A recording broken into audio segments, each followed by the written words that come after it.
11장 25절부터 26절 말씀입니다. 우리가 또 잘 아는 말씀입니다. 함께 제가 읽어드리겠습니다. 예수께서 마르다에게 말씀하셨다. 나는 부활이요 생명이니 나를 믿는 사람은 죽어도 살고 살아서 나를 믿는 사람은 영원히 죽지 아니할 것이다. 네가 이것을 믿느냐? 우리는 지금 주님이 품에 안긴 고 박대순 집사님을 기억하면서 전년 예배를 드리기 위해서 여기 모였습니다. 또 이 자리에 있는 분뿐만 아니라 또 영상을 통해서 가족도 유가족도 함께 이 예배를 드리고 있습니다. 그리고 우리 성도님들 가운데도 또 영상을 통해서 또 이렇게 드리는 성도님들도 계십니다. 우리 박대순 집사님은 3월 22일 아침 7시 반에 82세의 나이로 하나님이 부르심을 받았습니다. 비록 집사님과 이 세상에서 잠시 헤어지는 또 슬픔이 있지만 예수를 믿는 우리는 집사님께서 영원한 안식을 누릴 것을 또 믿기에 또 장차 먼저 가신 집사님과 다시 만날 것을 믿기에 큰 위로를 받습니다. 지난 2월 26일 갑자기 그 배에 통증이 오면서 집사님은 고베 중앙시민병원에 입원하셨습니다. 입원하실 때만 하여도 저도 그렇고 집사님도 그렇고 좀 치료를 받으시고 다시 집에 돌아가실 수 있게 되리라고 생각했습니다. 그도 그럴 것이 대장암 수술을 7년 전에 받으시고 그동안 여러 가지 또 힘든 일도 있었지만 위기 때마다 집사님은 또 잘 견뎌 오셨기 때문입니다. 담당 의사 선생님도 몇 달은 문제 없을 것이라고도 얘기했습니다. 그래서 담당 의사의 그 의견대로 그 집 부근에 있는 병원에 가서 자택 방문 일호에 관해서 자문도 했고 또 호스피스 병원에 가서 면담도 했습니다. 그런데 신장 기능에 갑자기 문제가 생기면서 온몸에 부종이 오기 시작했고 또 급기야 또 병이 악화되기 시작했습니다. 3월 15일 지난주 화요일부터 이식을 또 잃기 시작했고 이식을 잃으셔서 일주일 만에 하나님이 부르심을 받았습니다. 어제 아침입니다. 새벽 기도회를 마치고 기도하고 있는데 교회에 전화가 울렸습니다. 지금 집사님이 임종을 할 것 같으니 병원에 올 수 없겠는가 하는 전화였습니다. 제가 병원에 가서 찬양을 하고 또 기도하는 중에 집사님이 마지막 숨을 거두었습니다. 목사로서 한 연약한 성도가 어떻게 하나님 앞에서 인생을 정리하고 또 주의 부르심을 받는지를 옆에서 볼 수가 있었습니다. 참 평안한 가운데서 주님이 부르심을 받았습니다. 얼굴도 편안하셨고 큰 얼굴에 고통은 없었고 주무시는 모습으로 주님이 부르심을 받았습니다. 그래서 이 시간 먼저 우리 이별의 아픔 속에 슬퍼하는 유가족과 또 이 자리에 모인 교회의 성도님들 그리고 또 생전에 함께 하셨던 친구분들께 우리 하나님께서 크신 위로로 함께 주시기를 예수님 이름으로 축원합니다. 우리 이런 말이 있습니다. 뿌린 대로 거둔다. 그래서 뿌린 대로 거둔다는 말이 있고 또 그 말이 사실로 입증되는 경우도 많습니다. 하지만 무슨 일이든지 예외가 있는 것처럼 100이면 100 다 이 말대로 되는 것은 아닙니다. 또한 인생에는 우리 생각과 전혀 다른 방향으로 일이 또 전개되는 적도 많습니다. 좋은 일이 생겨서 좋아했는데 바로 그것 때문에 불행이 오기도 하고 나쁜 일이 생겨서 괴로워했는데 바로 그것 때문에 오히려 일이 잘 풀리는 경우가 있습니다. 그런데 사람들이 이런 생각을 많이 합니다. 만일 내가 그때 다른 선택을 했더라면 더 행복했을 텐데. 그러나 그건 자기 생각이지 그렇게 다른 선택을 했다고 자기 인생이 더 행복해졌을 것이라는 보장은 없는 겁니다. 그런 확신을 또 누가 할 수가 있겠습니까? 그래서 우리는 주어진 일에 감사하는 것이 중요합니다. 저렇게 했으면 참 행복했을 텐데, 저렇게 했었으면 내게 더 나았을 텐데 라고 했던 것이 그것이 오히려 나에게 불행을 가져다 주었을 수도 있고, 또한 일어나지 않기를 바랐던 좋지 않은 과거의 괴로움 때문에 오히려 지금의 행복이 가능할 수도 있는 것입니다. 그러니까 우리는 알 수가 없는 겁니다. 저도 그렇고 박대순 집사님도 그렇고 인생에서 많은 잘못된 선택을 했습니다. 그러나 저도 그렇고 집사님도 그렇고 인생에서 가장 중요한 선택은 했습니다. 바로 예수님을 믿는 선택. 이것을 한 것이 얼마나 하나님께 감사한지 모릅니다. 그렇다고 저도 그렇고 집사님도 그렇고 무슨 자격을 갖췄거나 조건을 갖춘 거 아닙니다. 아무런 자격이 없는데도 하나님께서 아무 조건 없이 은혜를 베풀어 주셔서 구원받은 백성이 되고 하나님의 자녀가 되었습니다. 그러니까 뿌린대로 거두는 이치가 들어맞지 않는 경우도 분명히 있다는 겁니다. 우리는 보통 내 인생이라고도 하는데 우리 예수님을 믿는 사람은 내 인생이 내 것이 아니라는 것을 겸손히 인정해야 합니다. 내가 내 인생의 주인이 될 수가 없다 하는 것입니다. 내 마음대로 할 수 없는데 어떻게 내 인생이 되겠습니까? 내 인생에 일어나는 일들을 다 컨트롤을 할 수 있는 사람이 또 누가 있겠습니까? 그런데도 내 인생이다, 내 인생은 내가 알아서 한다 라고 어떻게 우리가 이야기할 수가 있겠습니까? 박대순 집사님도 저도 내 인생의 주인은 하나님 한 분뿐이라는 것을 믿습니다. 제가 믿는 하나님, 박대순 집사님이 믿는 하나님은 결코 당신의 자녀가 불행해지기를 원치 않으십니다. 어느 부모가 자녀의 불행을 원하겠습니까? 성경은 그것을 분명하게 또 말해줍니다. 그런데도 우리는 때로 하나님이 우리를 불행하게 몰아가시거나 전혀 도와주지 않으시고 괴로움 가운데 그냥 내버려 두시고 방치해 두는 것과 같은 일들을 또 경험하며 살고 있습니다. 아니, 하나님이 나를 사랑하신다면 어떻게 이런 일이 내게 일어날 수가 있는가? 어떻게 이런 병이 나한테 일어날 수가 있는가? 어떻게 이런 일이 일어나도록 하나님이 그냥 놓아두실 수가 있단 말인가?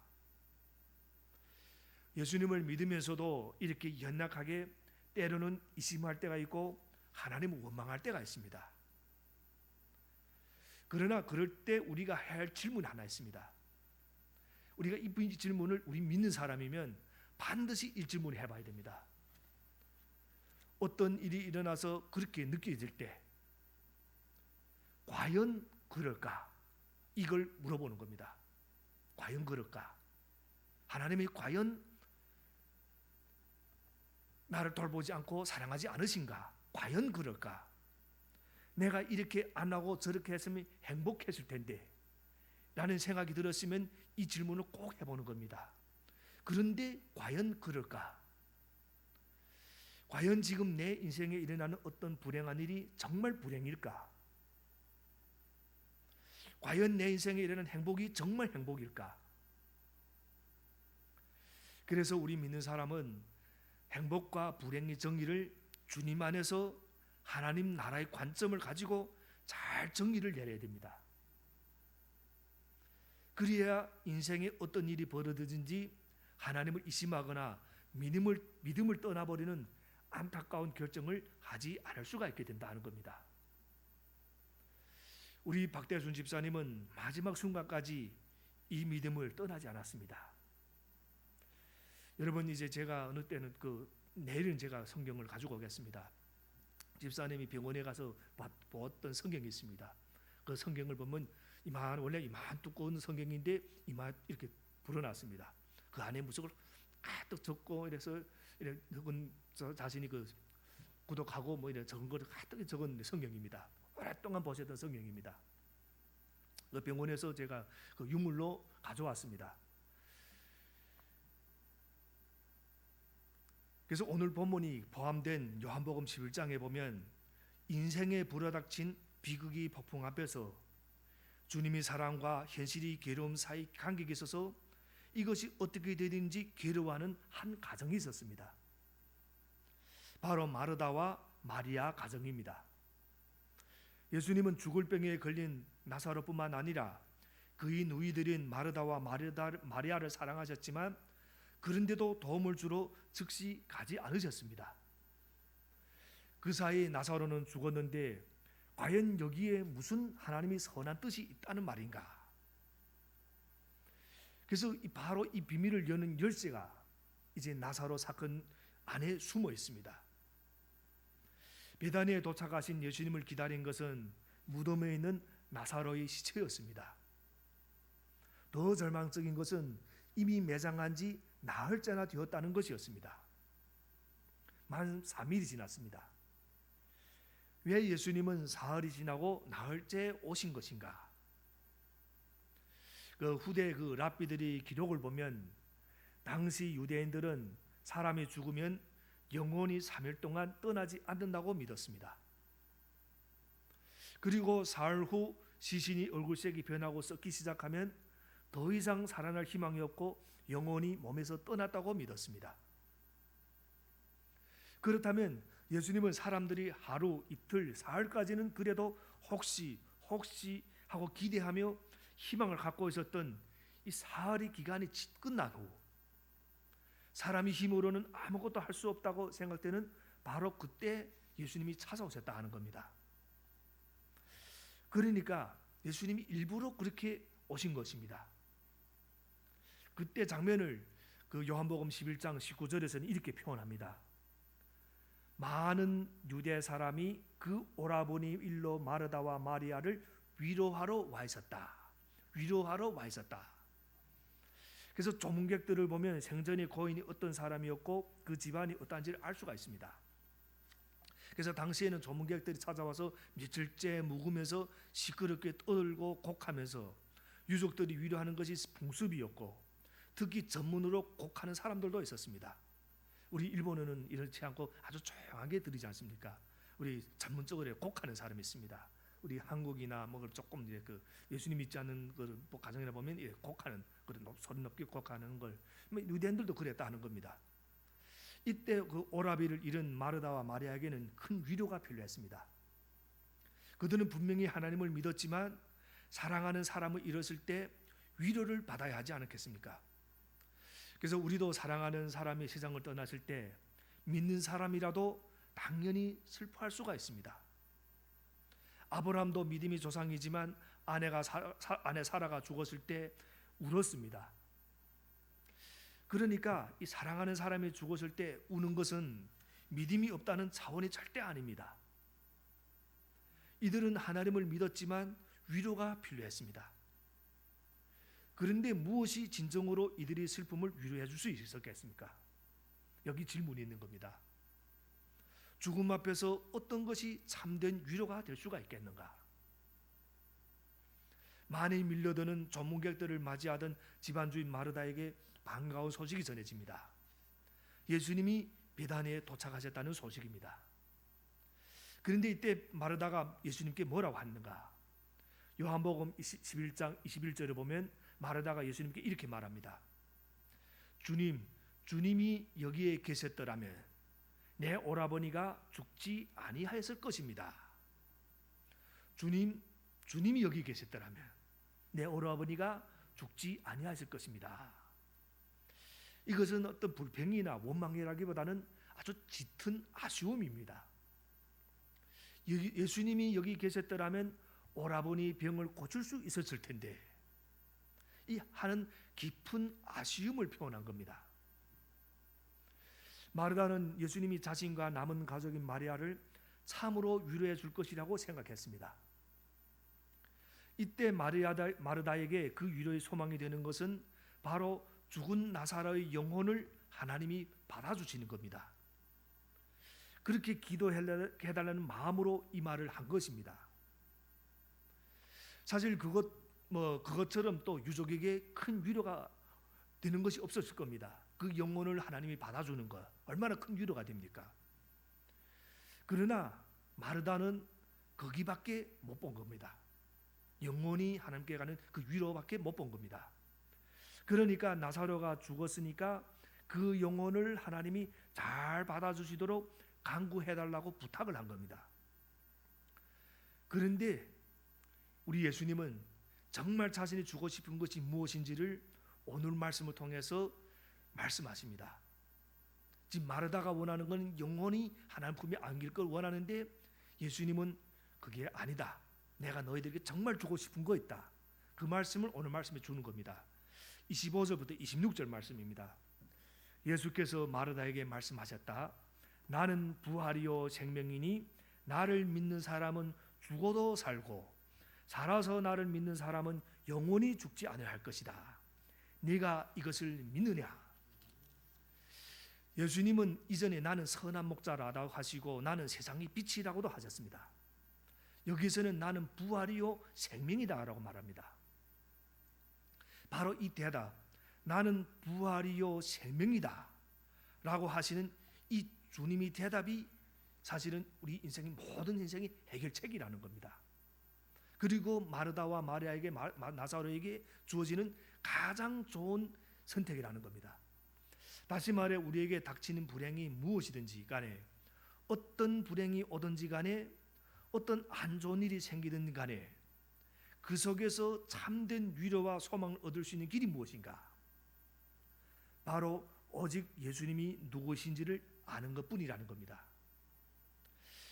우리가 불행의 이유를 안다고 해서 곧장 위로가 되는 것은 아닙니다. 나사로가 왜 이렇게 어린 나이에 죽어야 했는가? 많이들 궁금했을 겁니다. 왜 이 젊은 나이에 죽어야 하는가? 왜 이 젊은 사람이 죽어야 하는가? 우리 박대준 집사님도 저하고 항상 하는 말이 있었습니다. 저도 무슨 박대준 집사님 한 얘기라기보다 제가 한 겁니다. 집사님은 85까지는 꼭 앉으셔야 됩니다. 얘기를 했거든요. 근데 집사님이 3년을 더 그리고 82세에 돌아가셨습니다.